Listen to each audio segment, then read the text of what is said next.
BIOS, beyond the numbers. Picture yourself walking down a typical American street. Big houses, front yards, 2 cars in the driveway, kids playing on the lawn. And then you hear someone say, "Back in the day, you could afford something like this on a normal salary." Sounds like an exaggeration? It's not. Because that's exactly the question haunting an entire generation.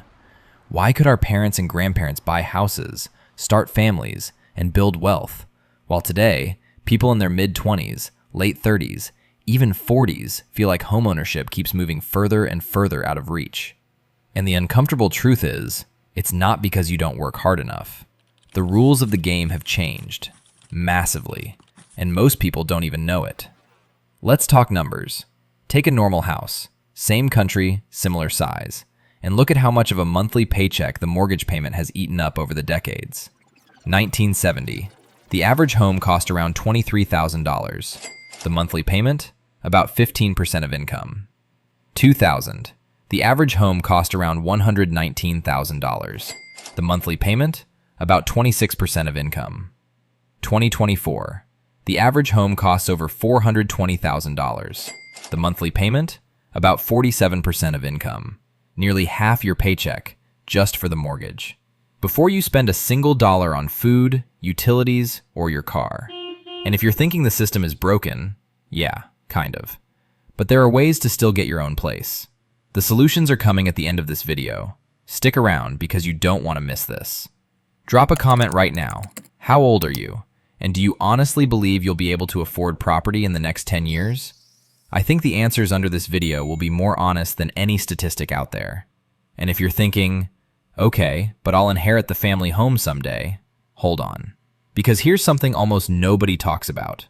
In the US, once an estate hits a certain size, the federal estate tax kicks in. And depending on the state and the size of the estate, it can be substantial. What does that mean in practice? Many families inherit a house, but not the cash to pay the tax bill. The result? The family home has to be sold, often fast, often below market value. The dream of inheriting the family home ends for many people not with a key in their hand, but with a check to the government. How exactly estate tax works, what exemptions exist, and how you can protect yourself and your family, we'll cover all of that in a dedicated video. Link is in the description. But back to the real question.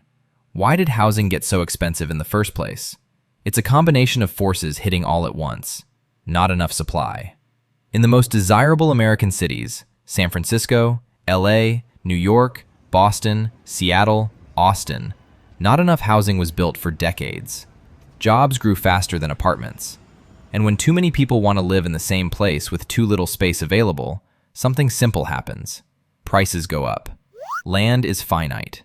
You can renovate a house, but you can't copy a great location. The more money flows into these cities, the more valuable the land becomes. Real estate became an investment. Buyers today aren't just competing with other families, they're competing with investors, funds, and capital looking for returns. And when money flows into scarce assets, prices rise faster than salaries. Interest rates and credit conditions. Low rates let buyers finance higher prices, driving demand and prices up. When rates rose again, prices didn't fall enough. Instead, the monthly payment just got harder to carry. That's the double trap.